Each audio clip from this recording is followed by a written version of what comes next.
This is the news, I guess. I don't wanna be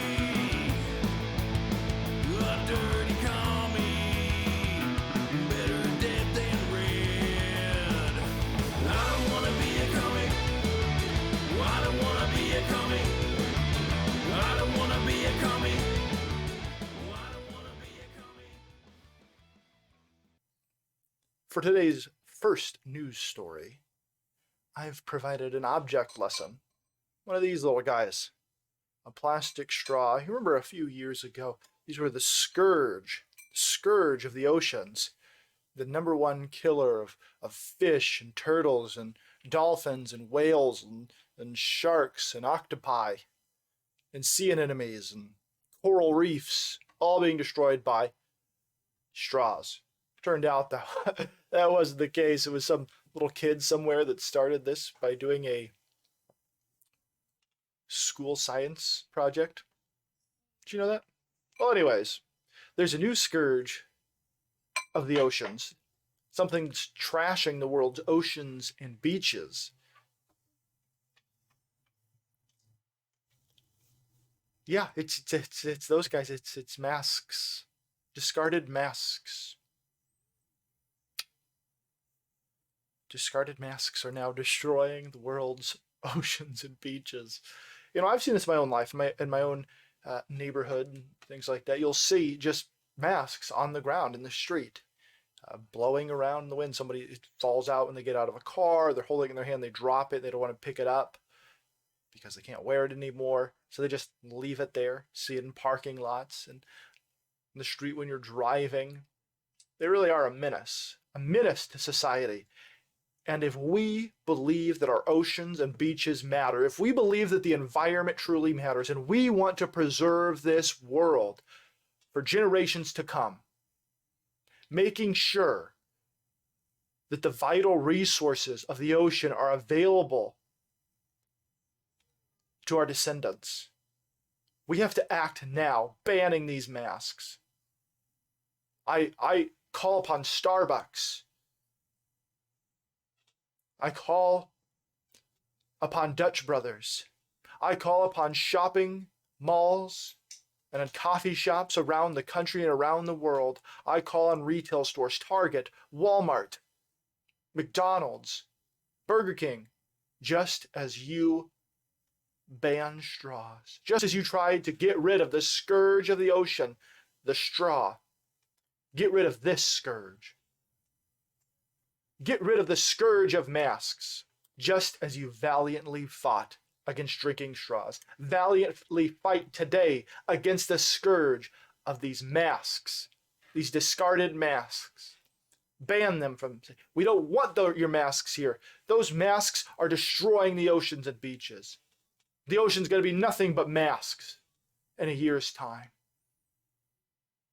Mountains of discarded masks everywhere in the street, falling on people, injuring them.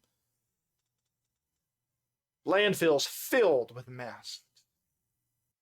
I beg you, the environment matters. Another breaking news story. Prince Philip, Duke of Edinburgh, husband to Queen Elizabeth, is dead at age 99. Married to her for some 70 plus years. 73 years to be exact.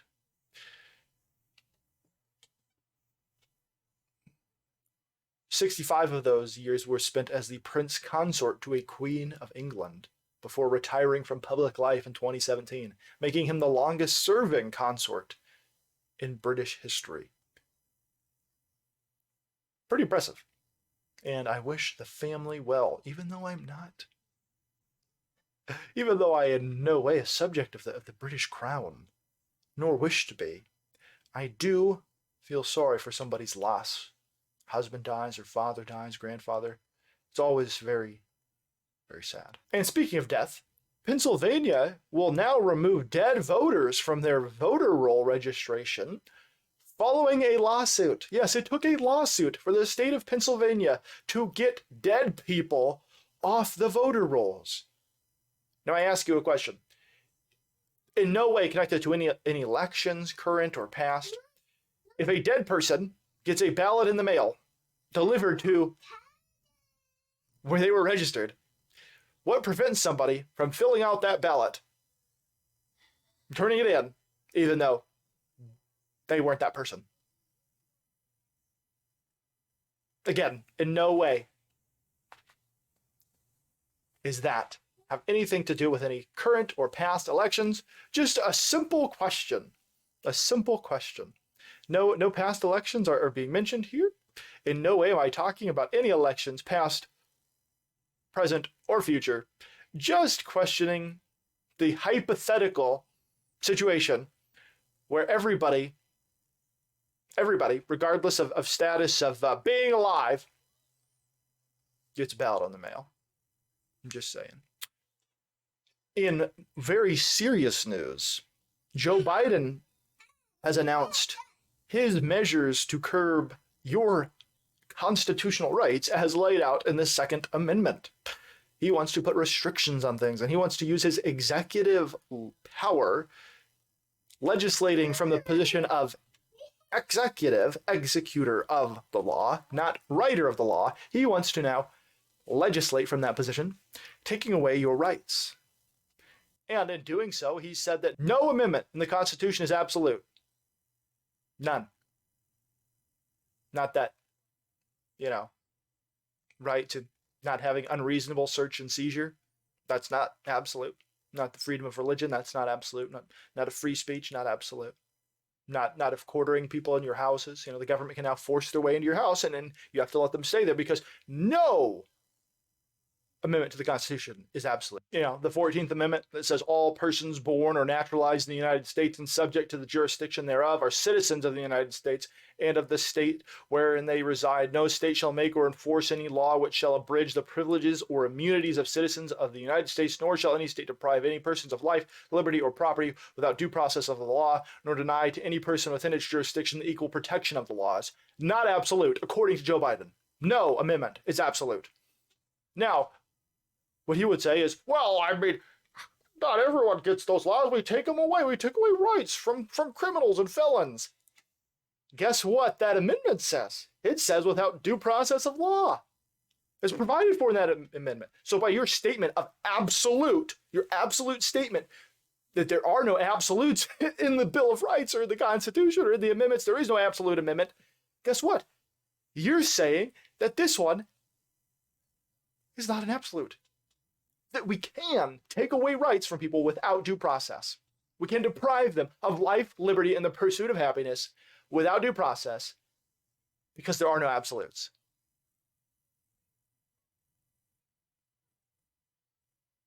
That's what a tyrant would say. That's what a tyrant would say. Chairman Biden, are you a tyrant, Chairman Biden? Furthermore, on this gun issue, Joe Biden says that you can't own weapons of war. That's not what it was meant for. That's not what the Second Amendment was meant for. Weapons of war, or you can't own just any weapon you want. He says from the very beginning, you couldn't own any weapon you wanted to own. From the very beginning that the Second Amendment existed, certain people weren't allowed to have weapons. So let's take that first statement, right? Because we know that the Constitution and the amendments provide for a situation in which a person can be deprived of their rights through due process. We do this when someone commits a crime. It's possible that their rights may be taken away. We take away their right to liberty by putting them in a penitentiary, in a prison.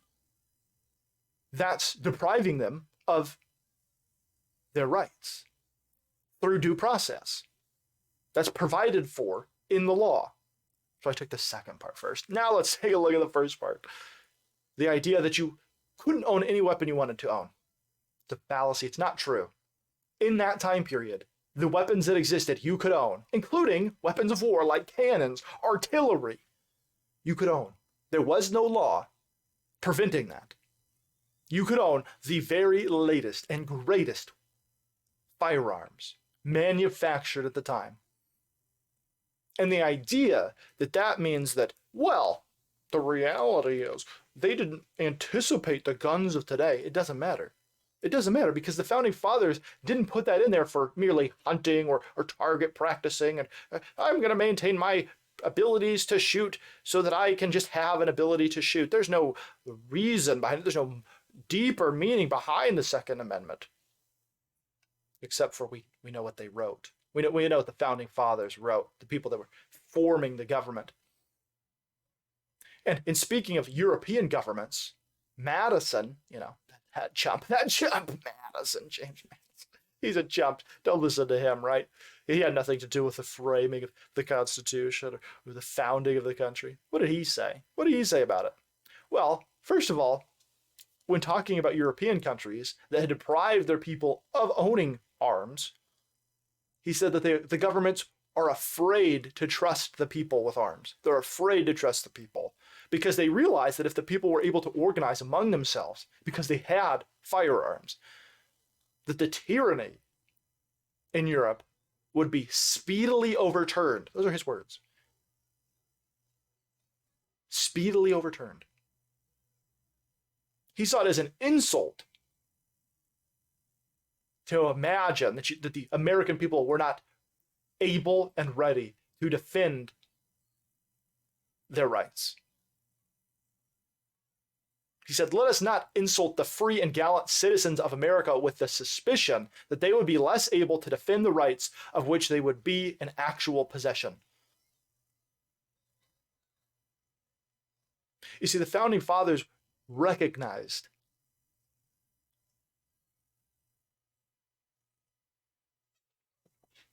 the power of the government could be wielded against the people. They had just experienced it themselves.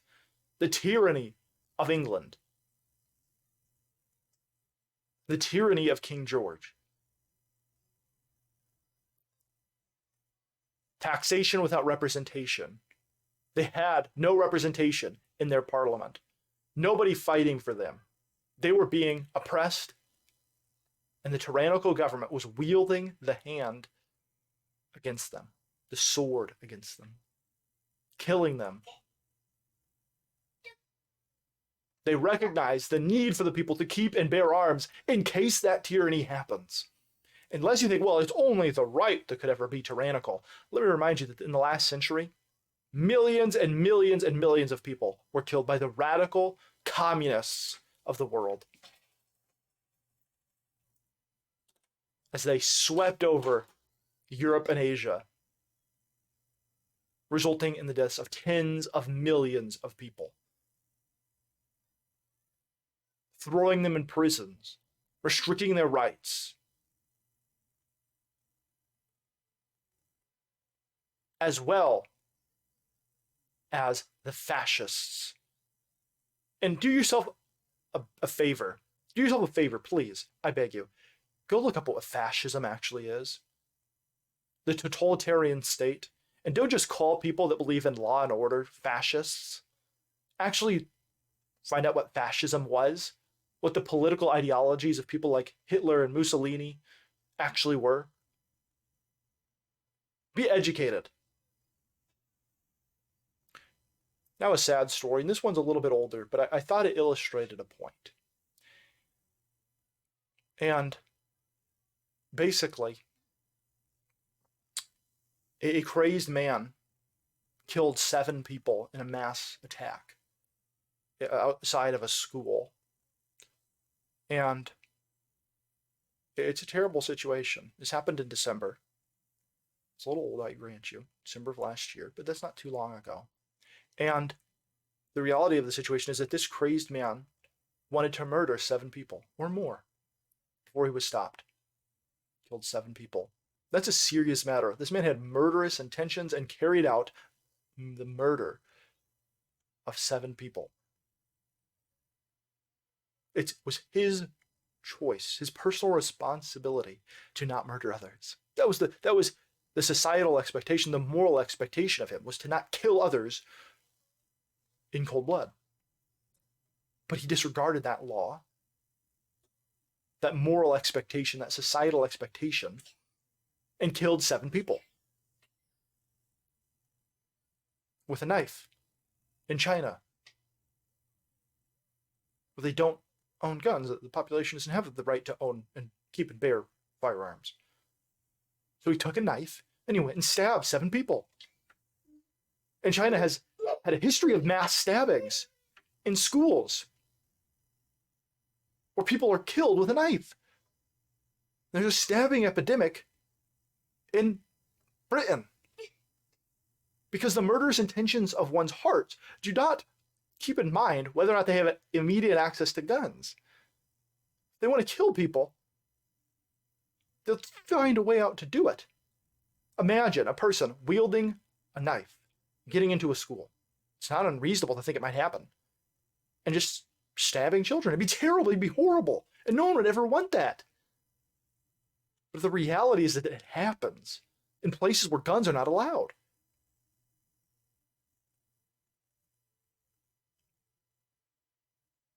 The reality is that the murderous intentions of one's heart do not bear in mind whether or not they have access to guns. That does not factor into it. They're going to murder.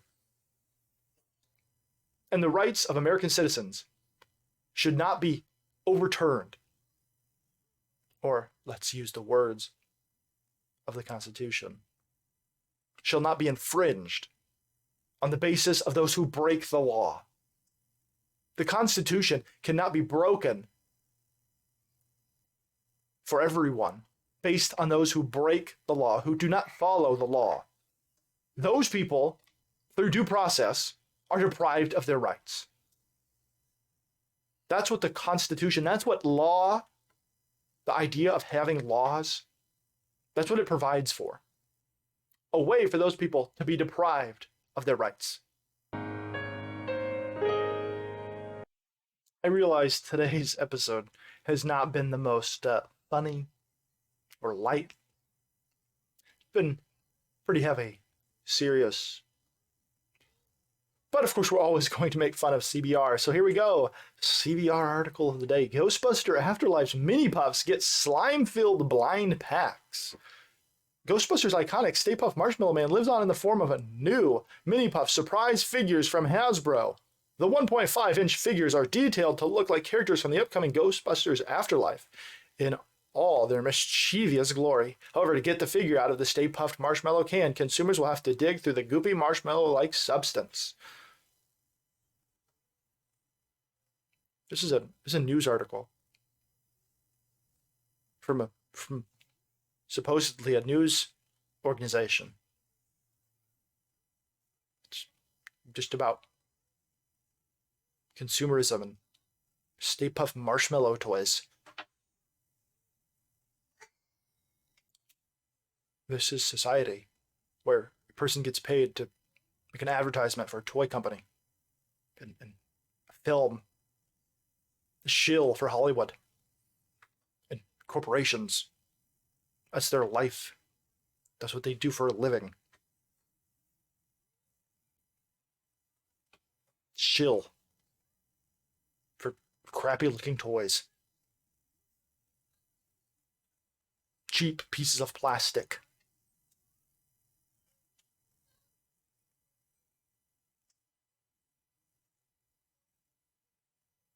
That's their contribution to society. Propping up these toys that were most likely made in China. You know, where the government's committing genocide and money that you're making there is going directly to that same government that's committing genocide and forcibly sterilizing people and killing them and harvesting their organs, sticking them in concentration camps, depriving people of their rights, arresting people without due process, keeping them in prison without a trial, giving them a kangaroo court, sham trial.